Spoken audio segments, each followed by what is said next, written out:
So, what if the rising global temperature is not just the result of fossil fuels, but also a fossilized thinking? Could our own inner climate, hot with judgment, cold with apathy, be influencing the planet we call home? Hello, friends. I'm Sebastian. After 3 days of kind of an inner drought, a dry spell in my soul, I woke this morning with vigor. And with that spark came a revelation I feel compelled to share with you. I began to ask Spirit, could the heat rising in our earth be a mirror of something rising within us? In the ancient Hermetic teachings, in the science of mind, and in the emerald tablets of Thoth, the universe is described not as a cold machine, but as a field of living consciousness, a unified intelligence, a mind that shapes reality.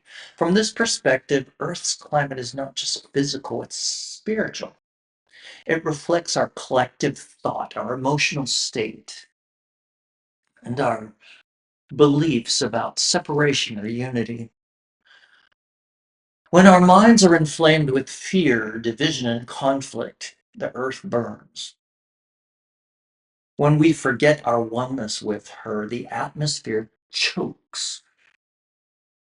When we dry up our inner wells of compassion, the land turns to dust.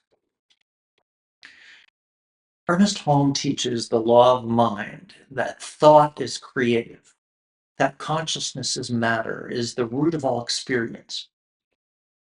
So, what if the rising global temperature is not just the result of fossil fuels, but also a fossilized thinking? Could our own inner climate, hot with judgment, cold with apathy, be influencing the planet we call home? Let's get practical for a moment. Scientifically, we know that greenhouse gases trap heat in the atmosphere. That's physics. But spiritually, the energy we radiate as a species, our collective mental and emotional resonance, also sends out a frequency. Our frequency shapes form. So, what can we do? We begin not just with activism, but with awakening. We become spiritual stewards of the earth by tending the inner fire, not letting it rage in fear or burn in anger, but using it to warm, to light, to heal. Now let's go even deeper.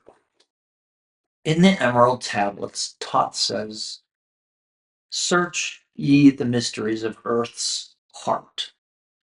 Learn of the law that exists holding the stars in their balance by the force of the primordial, the beginning mist. What is the primordial mist? I asked myself that same question, and in finding out in mystical traditions, it's the original formless essence, the womb of creation, in other words, the divine field from which all life emerges, as in the 7 days of creation in the Christian and Judaic texts.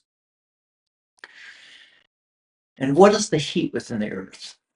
That fiery core still burning since the beginning. That too is primordial. That heat is the divine spark, the activating force, the masculine fire meeting the feminine mist, creating life, form, movement, and evolution. So, yes, the primordial mist and the primordial heat are one divine equation. Spirit plus matter equals life in form, the divine expressing itself through the invisible. God consciousness walking with skin on, embodied, consciousness embodied. Stillness plus spark equals creation. The sacred breath before the word is spoken and the word itself, the womb and the flame. In other words, awareness that moves, a dance of becoming.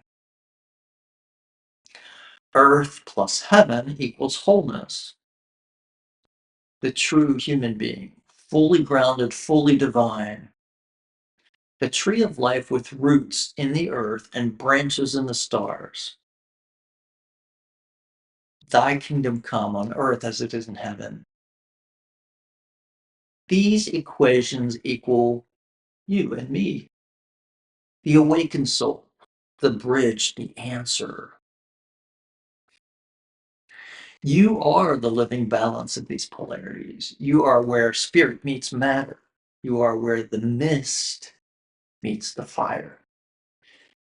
This is not just about geology, it's theology, it's psychology, it's alchemy of your soul. The earth is not separate from us. The earth is not separate from you. Her fire is our passion. Her drought is our emptiness. Her balance is our peace. And as we awaken from our drought, spiritually, emotionally, mentally, we begin to radiate coherence, unity, and stewardship. We don't just recycle to save the planet. We meditate to calm the winds. We forgive to lower the heat. We unify to pull the fire of disconnection. Let this be a call to awaken, not just to fix the earth, but to remember that we are part of the earth and our healing begins in us. Thank you for walking this path with me. If this message touched you, I invite you to share it, reflect on it, and carry it into your heart like fire from the earth's core burning with love. Much love to you.